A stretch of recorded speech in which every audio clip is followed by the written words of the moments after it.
then it falls out, then it grows back. That's how I understand it to work. So what, you've got to do it twice? No, you don't do it twice. It's a single procedure.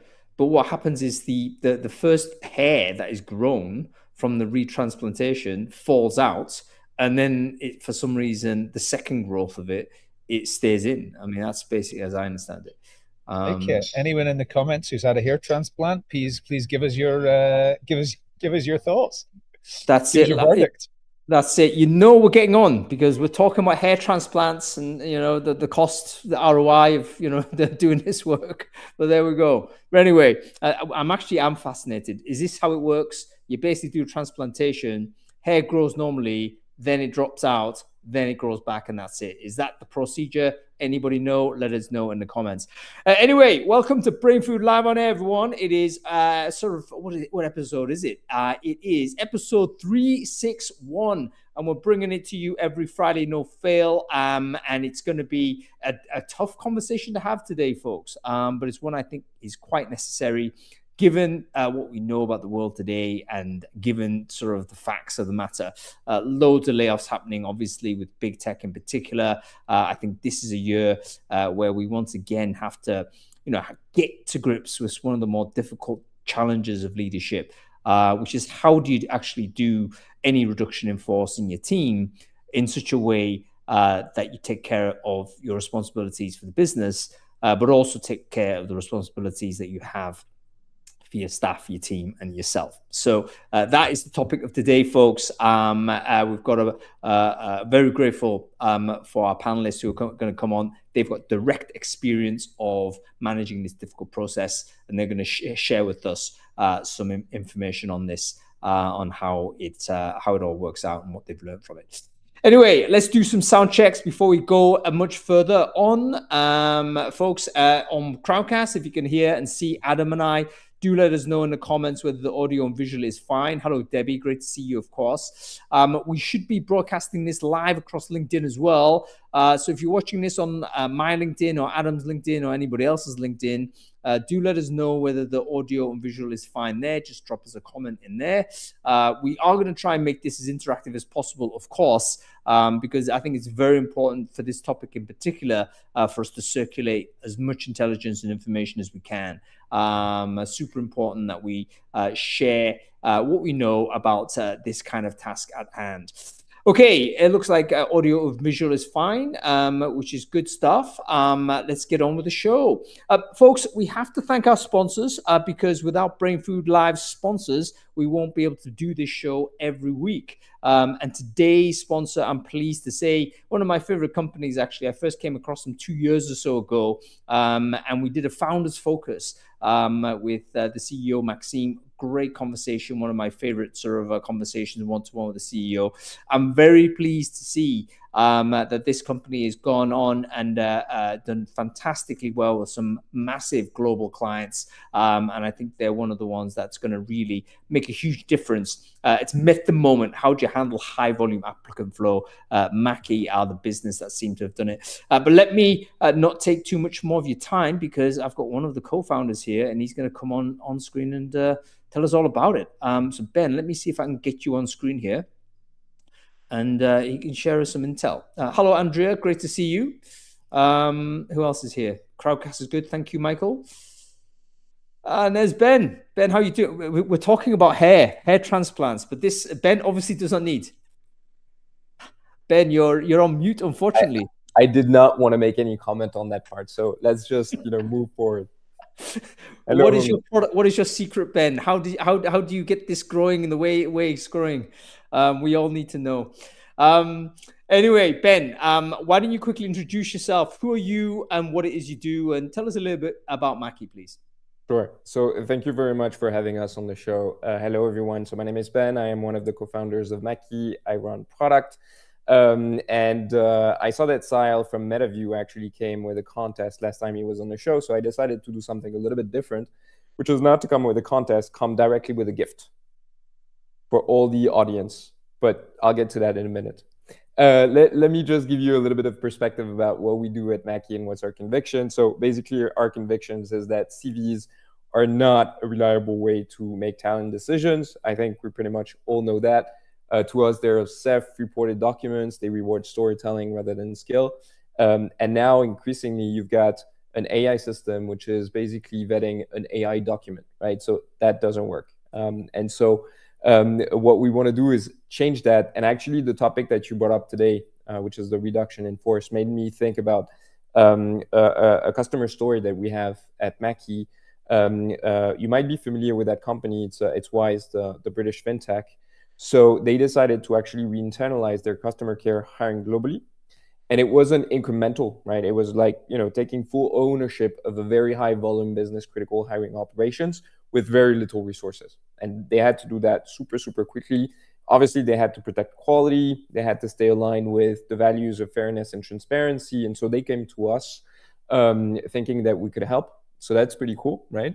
And actually, that worked because they implemented Mackie. They implemented what we call a fully skill-based AI-driven process where every candidate went through a structured, validated skill screening experience.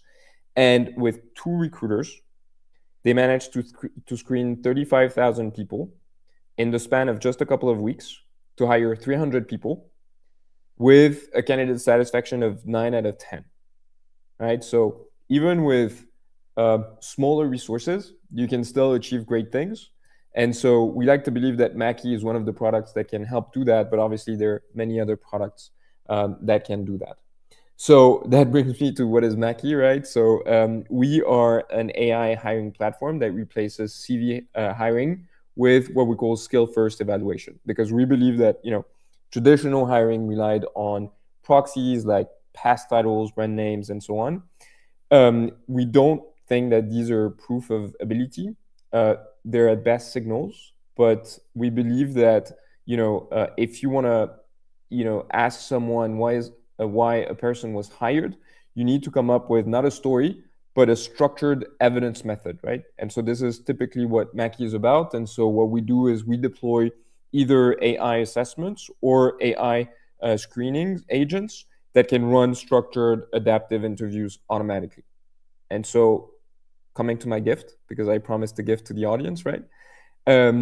Each member of the audience should have received in their mailbox one of those agents that has been personalized to them.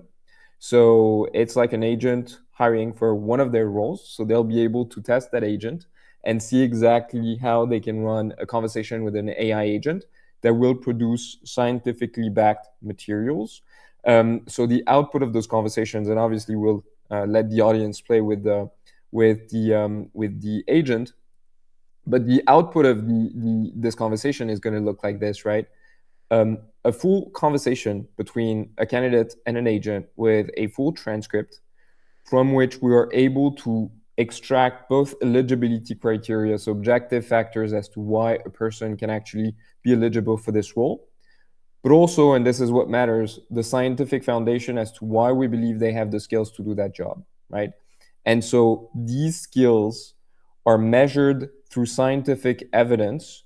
They're transparent, they're explainable, and so each dimension will represent some part of the skill with a clear reasoning as to why we rated the way we've rated.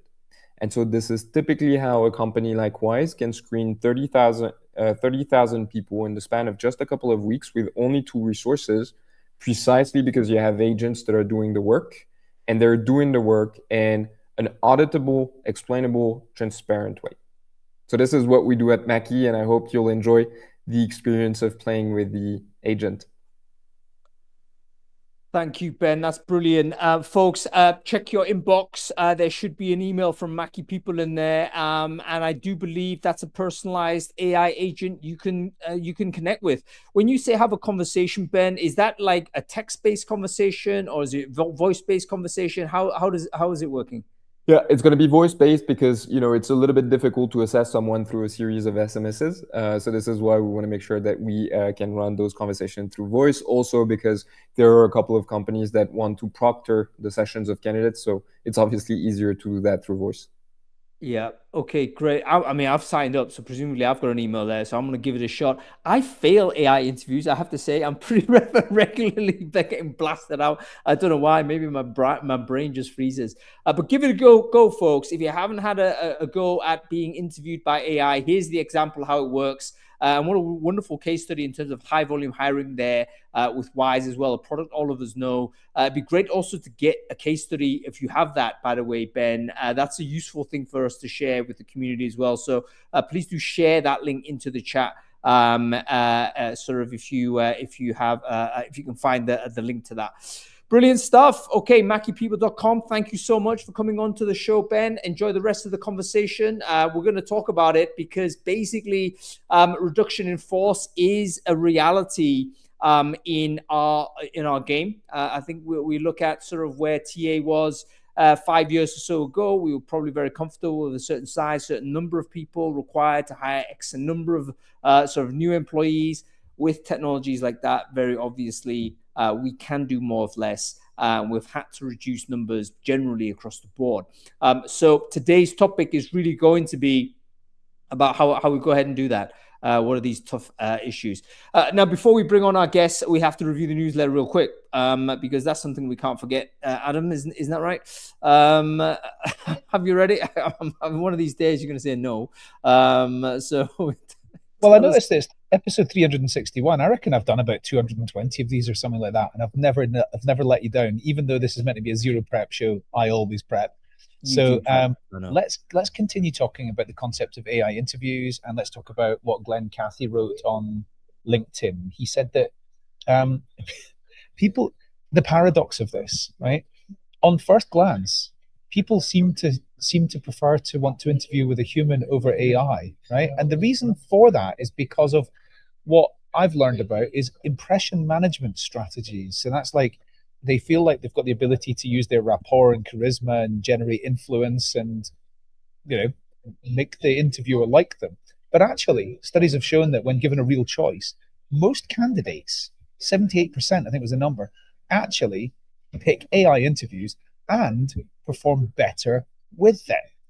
So like some of the big benefits, of course, of AI interviews are things like they're more consistent, they're less biased, they're giving broader consideration to candidates of different types, and as Ben said, there is I can't remember the exact words he used, but effectively it's about your actual competence rather than your ability to storytell.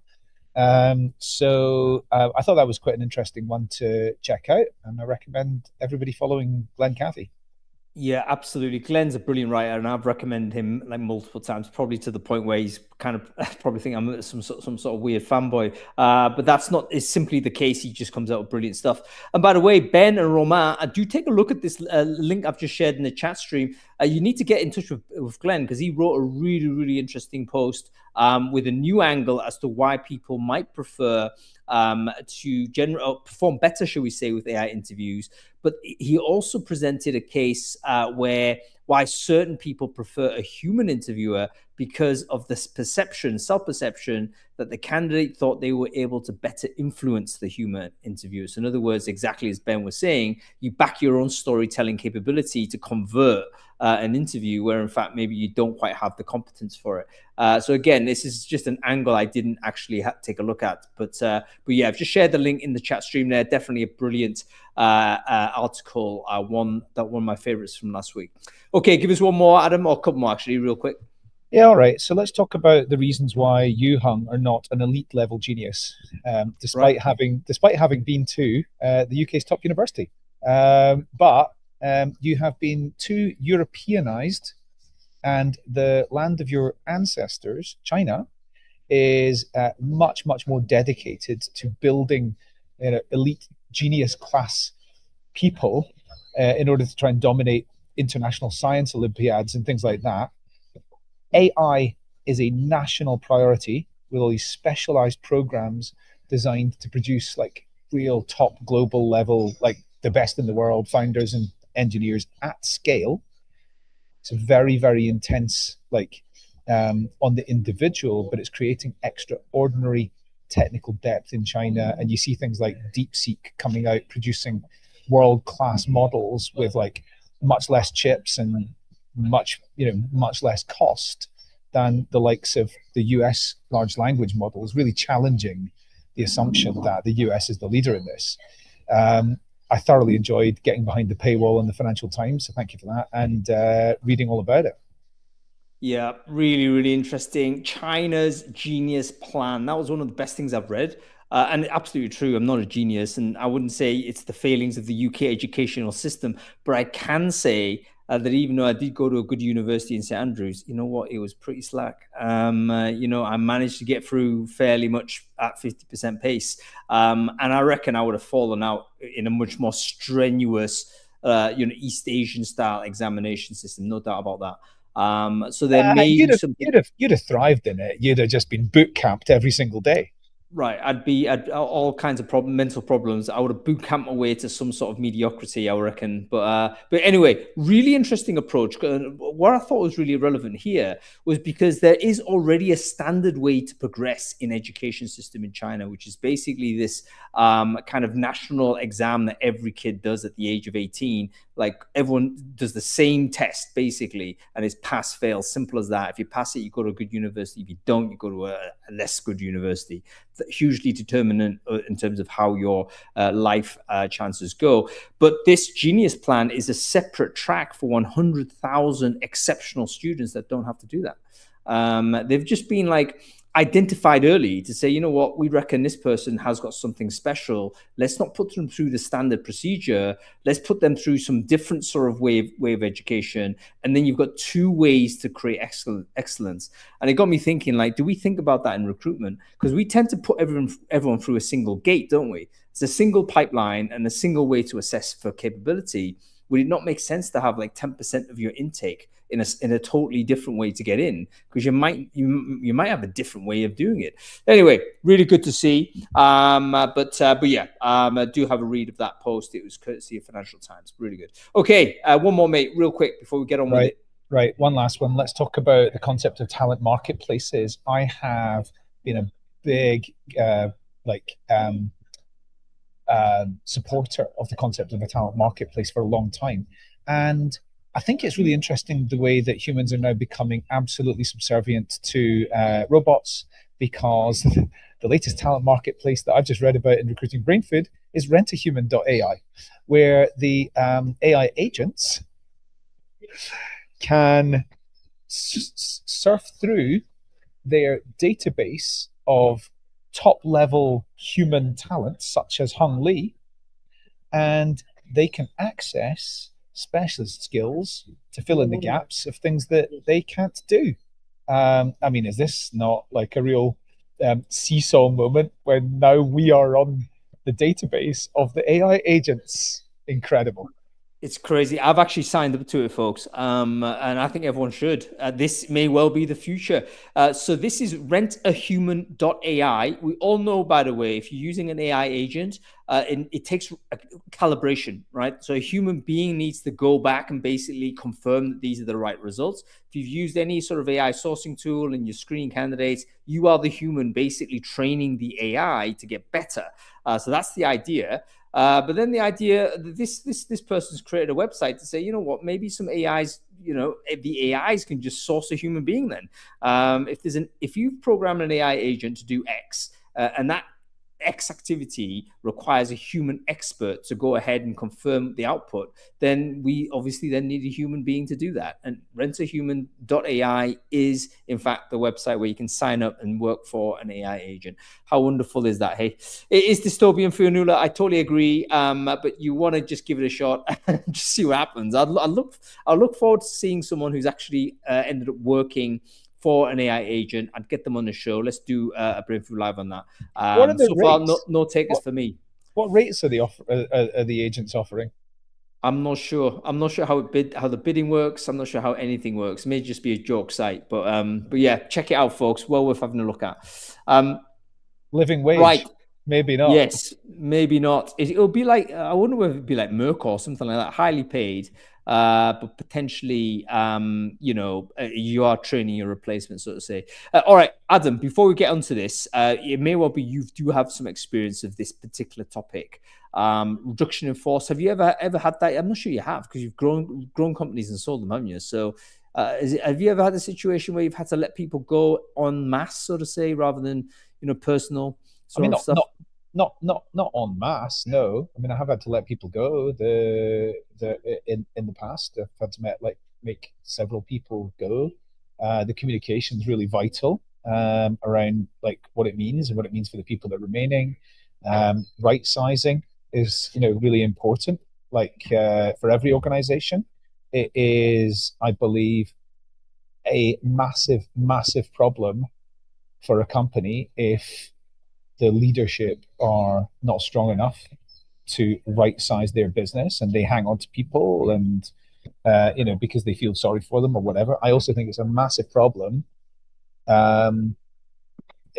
for any organization that is not currently got active programs to establish how they can continuously automate human tasks. Because if they're not doing it, their competitors are doing it. Quite frankly, their company's just going to go bust. It's going to lose in the market, and it's just like nobody's going to win with extra headcount. Yeah, it's a difficult one to talk about, but it is probably something we have to get good at, because the right sizing of all departments is changing. We don't know what the right size is. Okay, we seem to have people on screen here, apart from Julia, who's like a very small sort of on the bottom there. I don't know why that is, Julia, but we'll try and fix that. Let's just say hello to everyone firstly. We've got Jakob first on screen, so why don't you introduce yourself real quick, Jakob? Who are you? What is you do? Hello, everyone. I'm Jakob. So I first cut my teeth in sort of financial services recruitment, showing my age, almost about 20 years ago now. Then ran my own agency for 5 years or so, kind of doing top tier business school talent. And then after that, moved in-house about 10 years ago and kind of never looked back since then, really. So since then, kind of expanded the remit from TA to the full HR remit responsibility. And I've worked in 4 startups basically since going in-house. And the one probably most pertinent to this discussion today was my last role at Arrival, where we kind of scaled it from 250 to 2,900 headcount over 3 years, and then very painfully had to dismantle all of that hard work back down to sort of 750 over multiple rounds as well. So that in a nutshell is me. Yeah, great stuff, Jakob. I've just shared the link into the chat stream. I met Jakob, by the way, about 3-4 years ago, and he gave a talk on this particular topic, and I thought it was a really, really impactful way to describe a very difficult situation. So pleased that you're coming back to talk to us about this. Thank you, Jakob. And we have Andrea Marston here as well. Andrea, wonderful to see you. What wonderful hair you have. Good Lord. Everyone's got wonderful hair today. But Andrea, great to see you. Why don't you quickly introduce yourself? Who are you? What it is you do? Okay, yeah, my hair gets bigger in the wet, okay? This is the rain hair. But I'm Andrea Marston. I am a TA director at Nutanix, cloud platform software company. I am not talking about layoffs at Nutanix. I need to make that really clear immediately, but I have managed some pretty large rifts at some previous organizations. I've worked in TA and recruitment now for about 20 years across a number of tech companies. So have been on both sides of it. I've been part of a layoff myself, and I've also had to go and make over 100 people redundant through a mass reduction in force. So not easy on both sides. Yeah, great. And by the way, we have to sort of make that right, sort of clear for everybody. Everyone's talking about historical experience here rather than sort of experience today. So, any colleagues watching our friends on screen here, don't panic. Okay, and we have Julia Levy here as well. Julia, wonderful to see you. Can you quickly introduce yourself? Who are you? What it is you do? Hi, everyone. Julia Levy. I'm a talent acquisition exec. 25 years in the Fortune 500, have been laid off myself, have been a part of layoffs where I'm supporting the business to help them make the right decisions. And then I've also had experiences where I've need to do a mass layoff on my team because of business conditions. So I've been through the gamut of reductions of force, and it's not the most favorite part of my job, but obviously a necessary evil to deal with sometimes. Yeah, necessary evil, but I suspect managers are really trained to do this. It seems like it's one of those things that, like, there's like everyone's thrown in at first time. Like, is that true? Like, did any of you on the panel ever have a training as part of your management track to say, okay, this is how you do it? or was the first time you had to do it actually for real? It was like literally you got to jump on the horse for the first time. How did it come to you guys? Yeah, happy to jump in first. So no, had no training when first started having to do some pretty substantial riffs. And one thing that was very clear for us is we very quickly wanted to put a training pack together for the managers that we're going to be supporting as well. And there's two tracks to that. One is the process, the Q&A packs, making sure you know the details of what's about to happen. The second is the mental preparation, like what they're about to face, what are all the emotions that are going to come their way, and how to manage that as well. But no, wish I had that before we started. Yeah. Is that the case for you, Andrea and Julia? I mean, did you have prior training to this in any way, or is it just simply a case of, look, you were trained on something else and then suddenly business went this way and you had to then you had to just do it? There was some training. So we had some training, but only literally just before. It was the first time I had to do it. It was with the realization that we were doing these riffs because of an acquisition across the organization. And because I was part of HR, there wasn't an HR BP that could sit beside me. So basically it was, okay, we need you trained up within the next 24 hours. So it was a little intense. But I'm glad that the next big one I had to do, we had a little bit more time, and so we were able to get all the people that were going to be communicating a little bit more prepped on what it's like. But like Jakob, I think it's what you're not prepared for is how much it actually takes out of you as well. So you're talking a lot about the people in front of you that you're talking to. It's hard not to be empathetic in that position. So you really do feel it yourself as well. And that's tough. Yeah. And that's probably the most under discussed issue, isn't it? The manager themselves, like how do you actually look after yourself there, and how do you do it in such a way that isn't just a destructive process for you, because you've got to go on, you've got responsibilities immediately after, and you've got responsibility to yourself at the end of the day.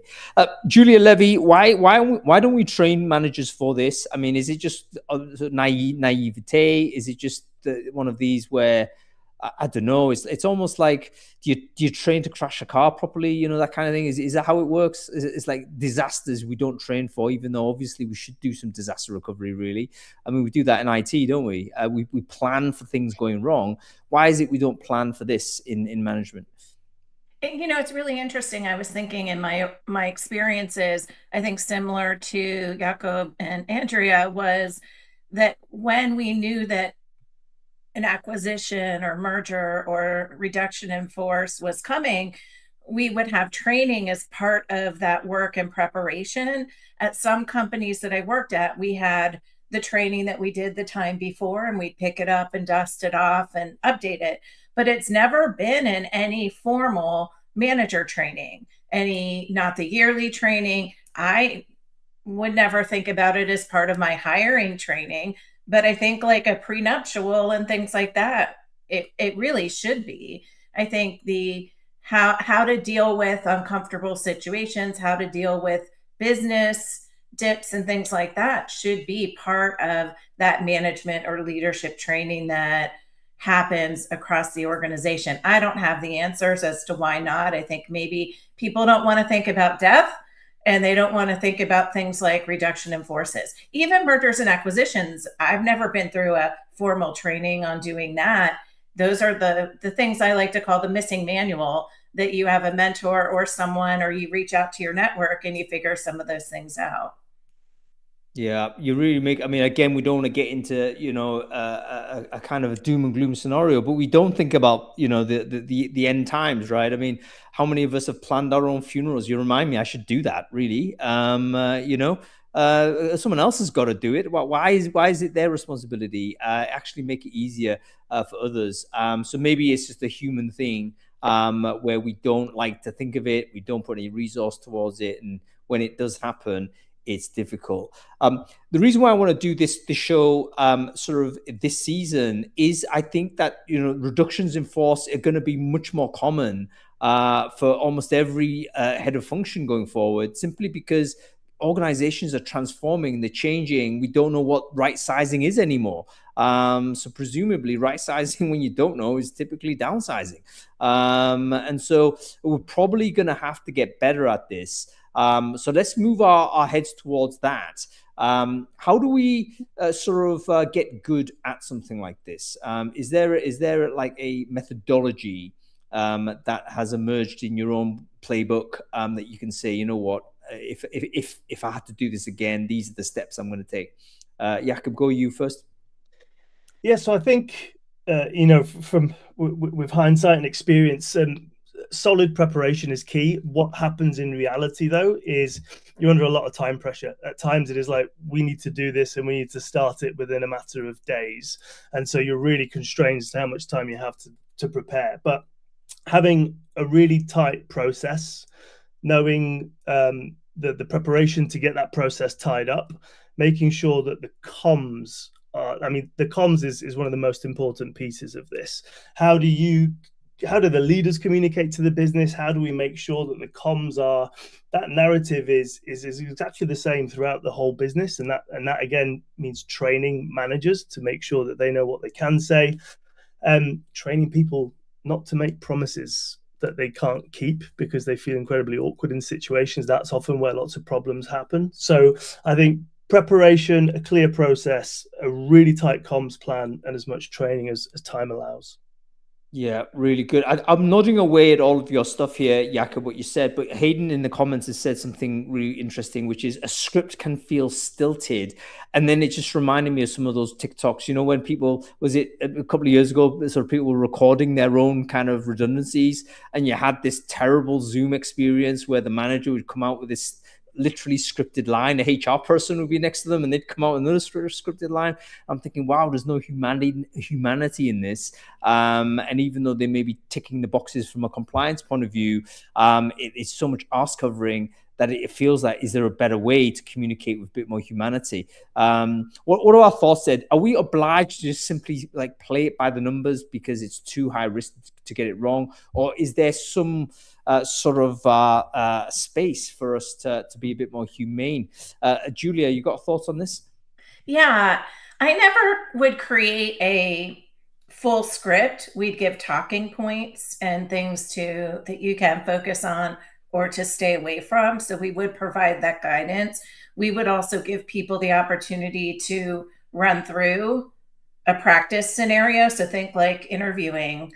I would always give someone that opportunity to practice the speaking points so that it might feel more natural from that perspective. So I think there are things that you can do to help make that a little more personable and not feel as rigid. But I think you need, from a legal and risk perspective, to keep the messaging as on point and similar as possible, because people do talk at the end of the day, and you're going to have people comparing notes on what their manager did versus another. I think something else that we always need to think about also is the people that are left after. So depending on the size of the RIF, I've been at companies that have had substantial cuts and like multiple layers, and then the survivors, and how do you handle those people with care, the ones that are at, the company still? Yeah, really good point. I think we probably, if TA, HR, we tend to be a little bit more compliance aligned anyway. And I assume that a script is probably good, but we've got to find a way to deliver it in such a way that it isn't just reading off a paper, because that's tough, isn't it? There is a huge amount of ways that you can deliver telling somebody that, this applies to actually if somebody's getting fired as well, but if they're being made redundant, there's a huge amount of things that you could say in the course of being empathetic that actually contradict the intention of the task, and that could leave you up for loads of different ways of being sued, quite frankly. Do you mean to say, if, let's say, I'm being empathetic, and I'm just trying to imagine you being empathetic, Adam, but are you trying to say stuff like, you know what, it's not you, you're a brilliant candidate, you've done brilliantly well, but we have to let you go. And then suddenly that's recorded. And then it's like, hang on, it's not about performance then.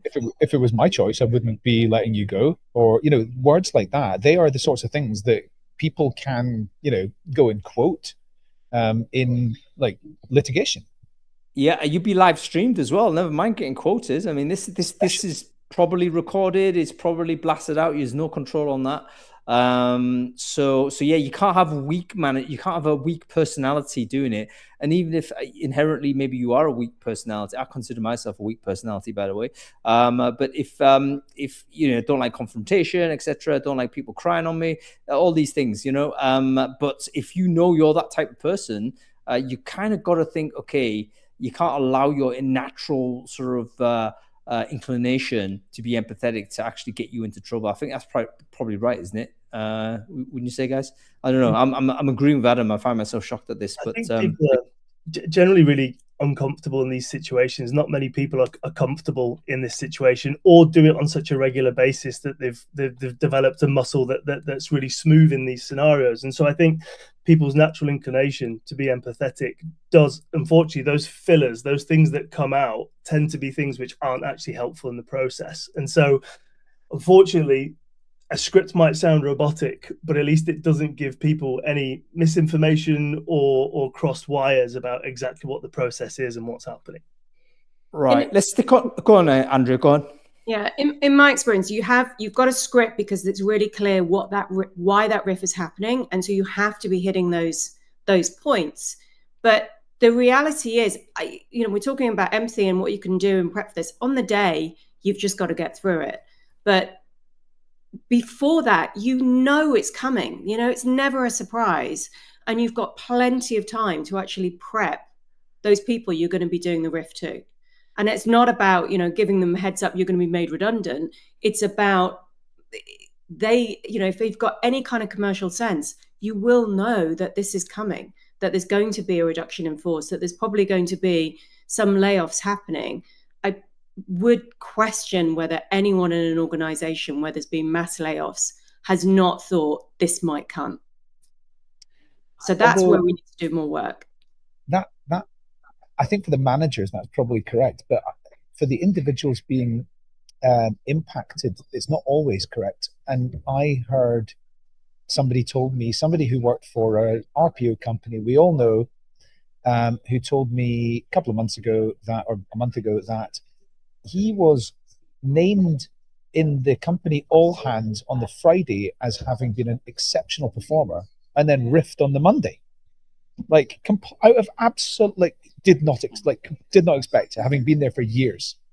So yeah, I think for managers, they probably should know, but on the other side, they don't.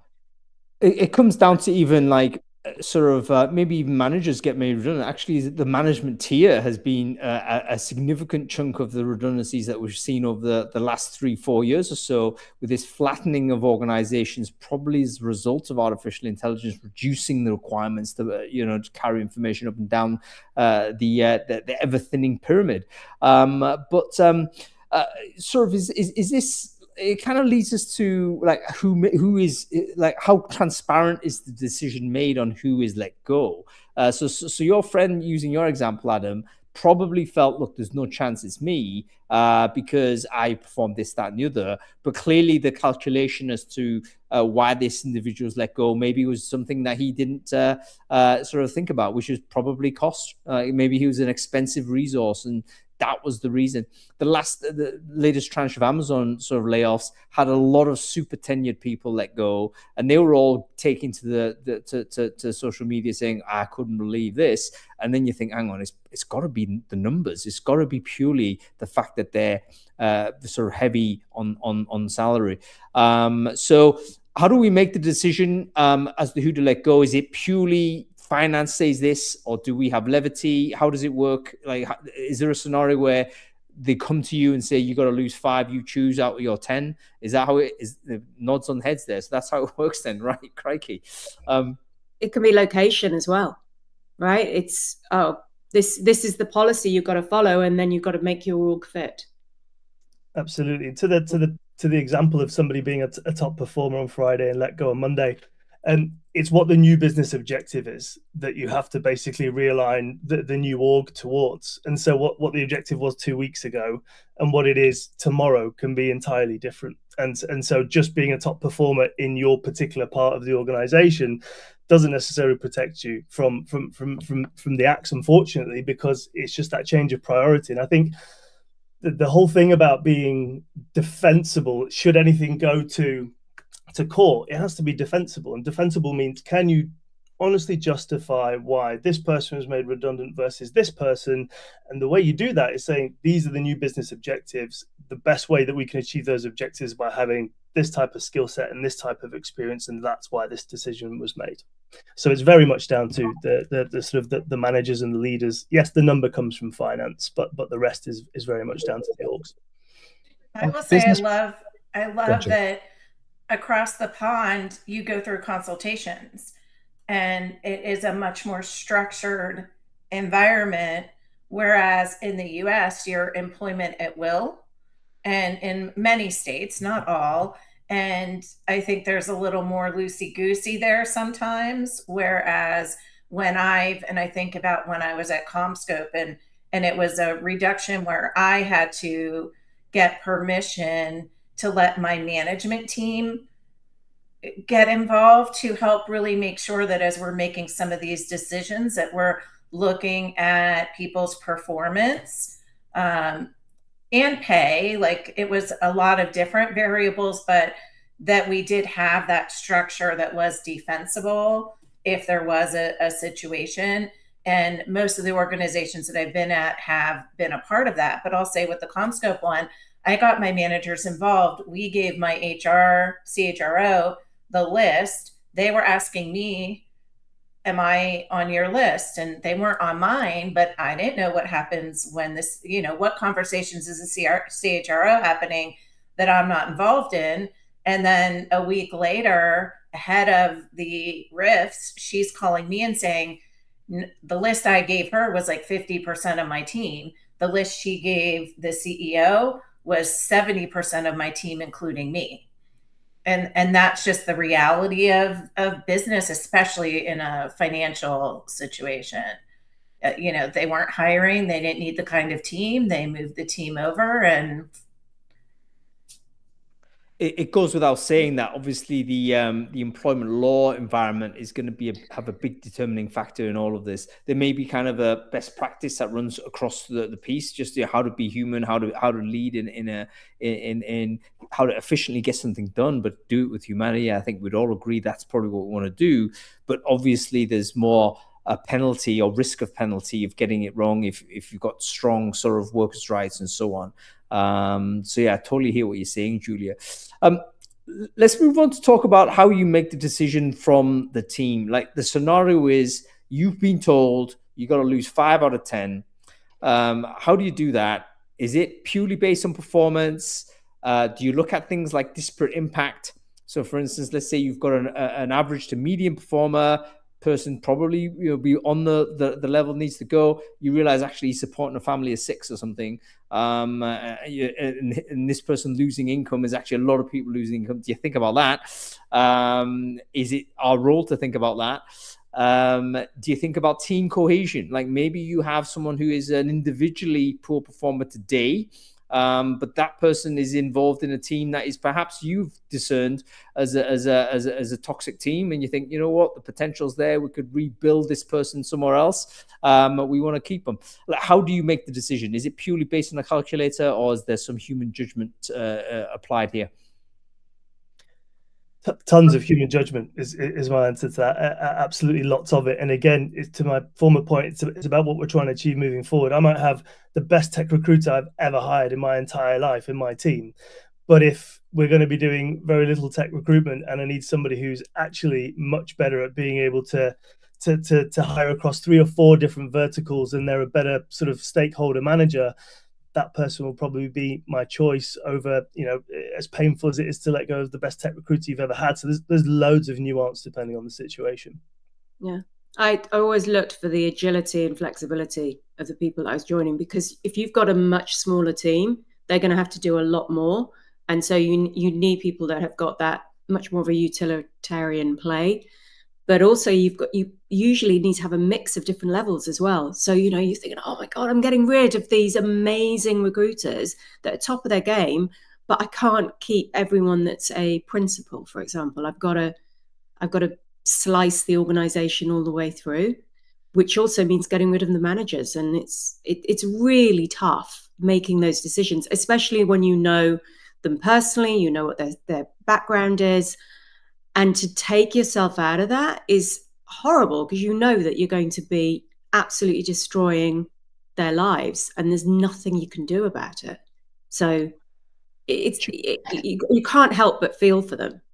So it's horrible. Do you ever get the opportunity to counter offer, like with a business case? So you're told you got to get 20 out of this team, and you can go back and go, no, I only want to get rid of 6 out of this team because here's what we're going to be able to do to fulfill whatever the business objectives are, or anything like that. Can you counter offer as a manager, as a leader?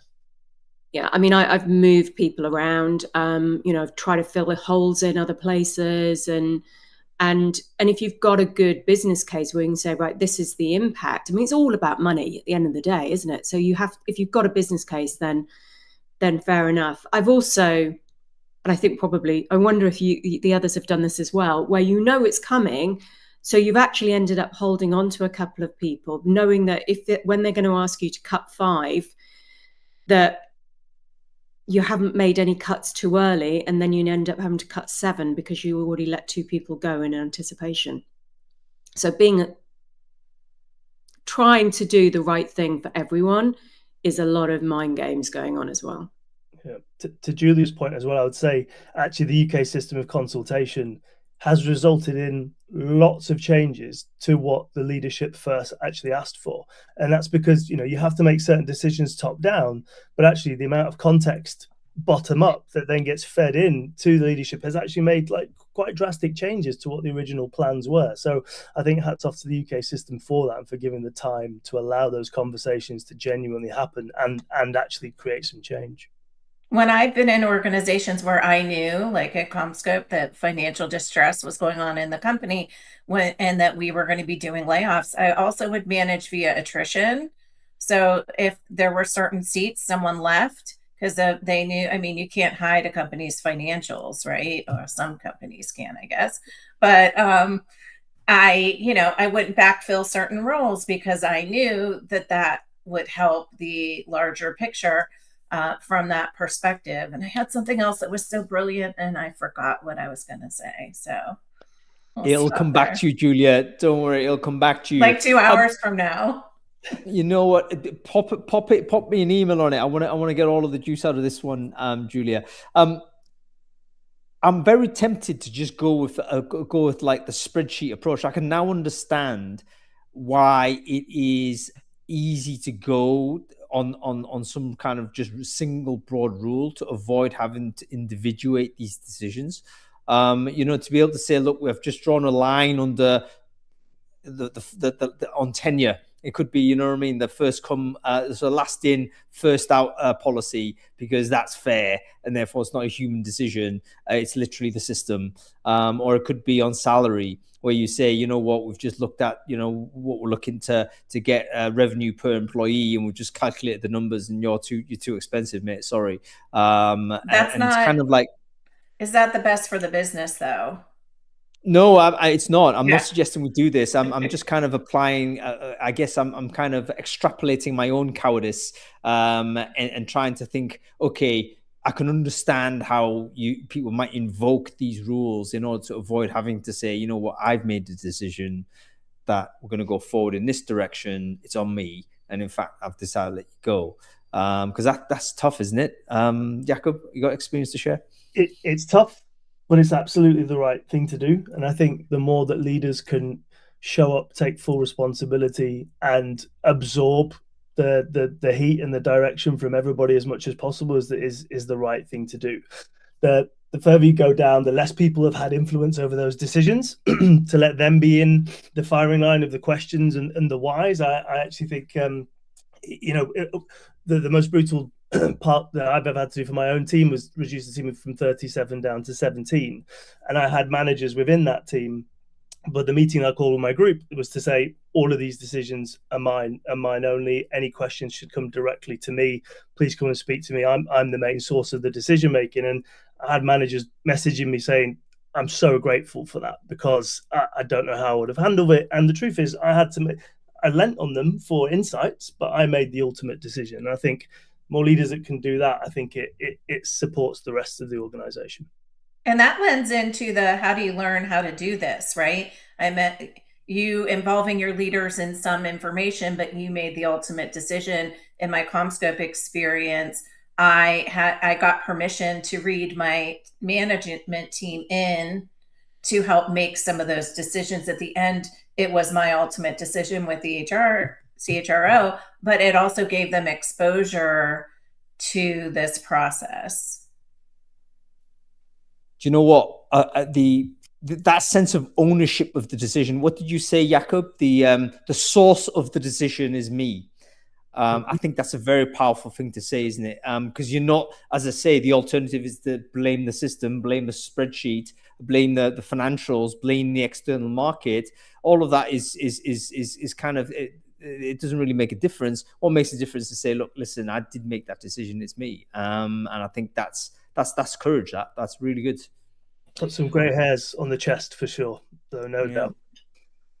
I just want to make a quick point, which for those that are on LinkedIn, for example, won't see some of the chat.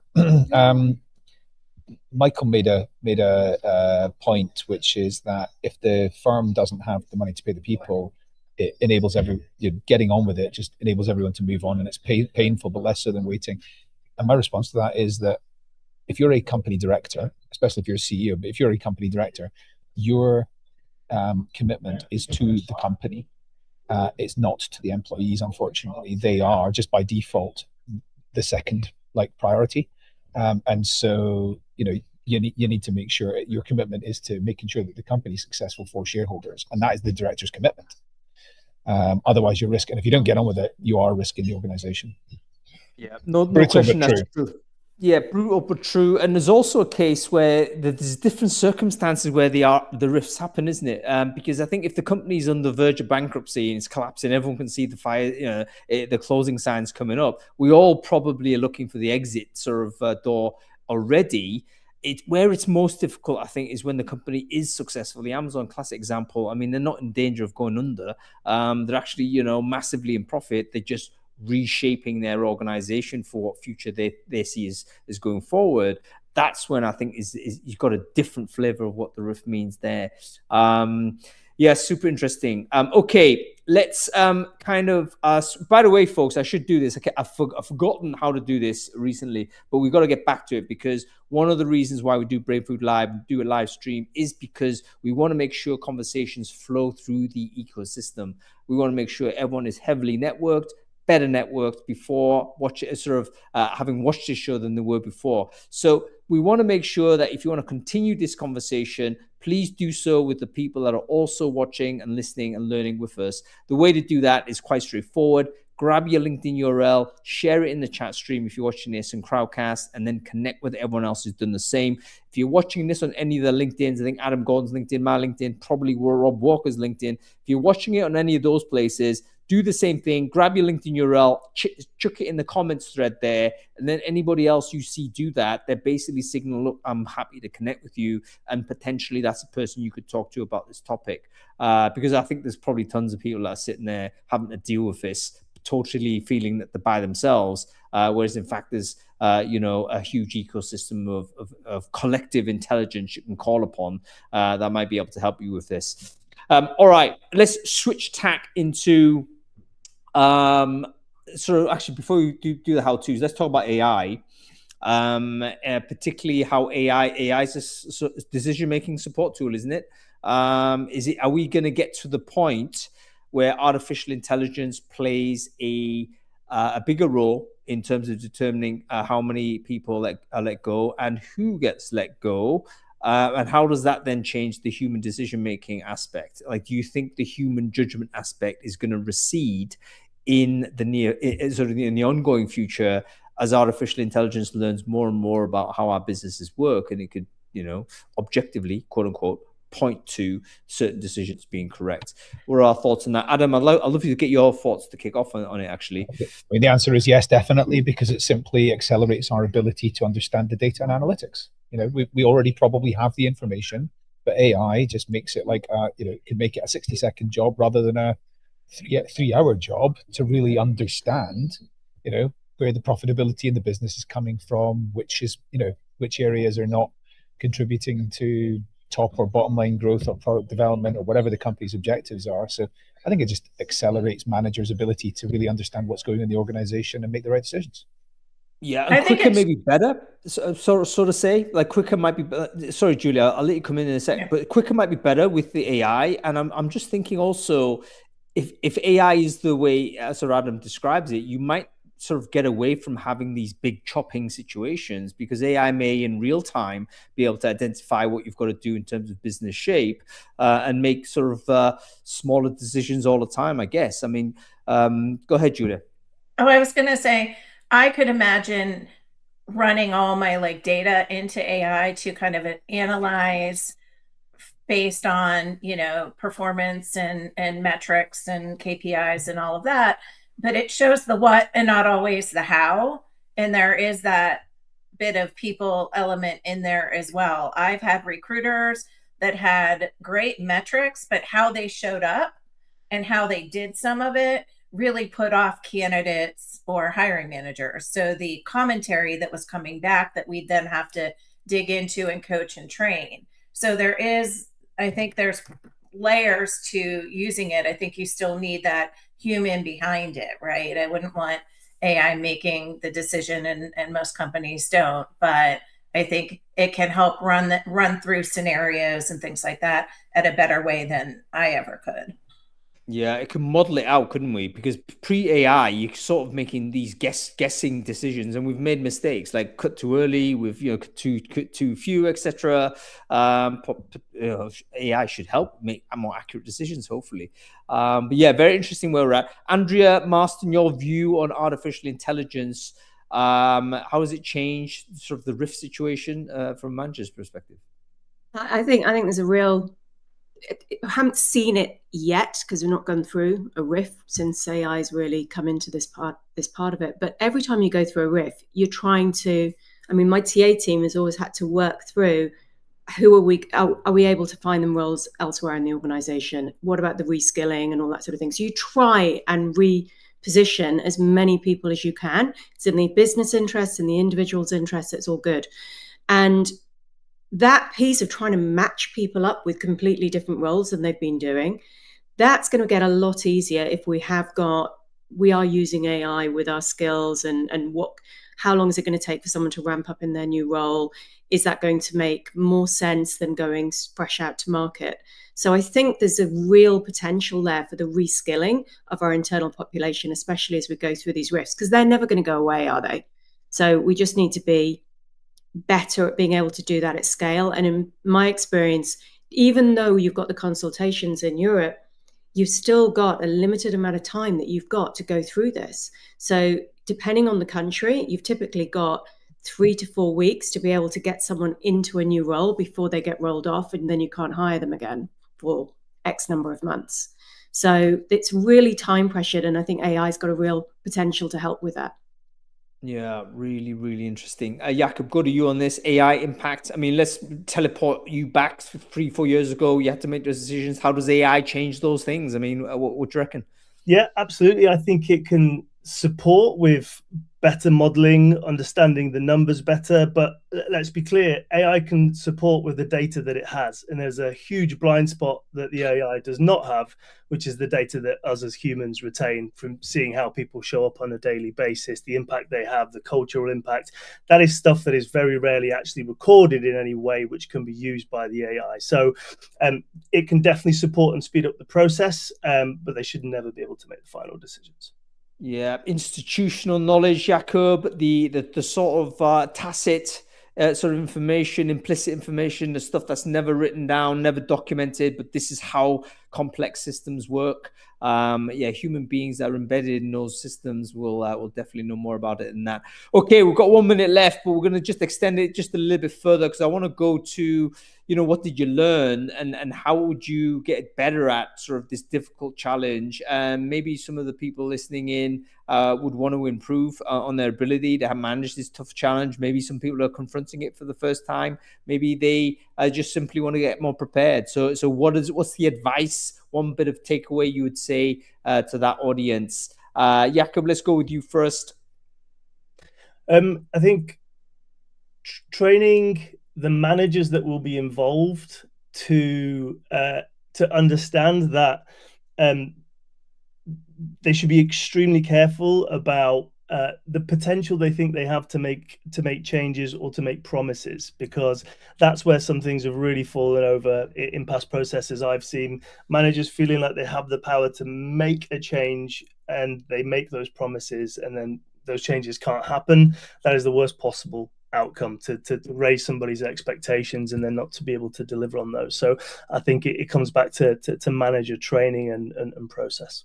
Yeah, really good. Trainer managers so that they're not sort of promising stuff that they can't deliver, because that's crushing to the member of staff affected. Okay, Andrea Marston, your takeaway?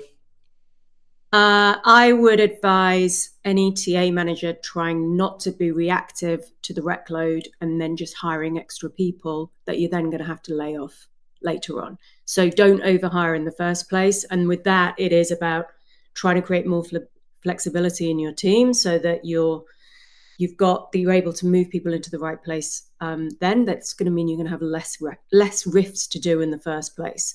And then look at supporting everyone. It's everyone that's getting involved in it. What can you do that's going to make things easier?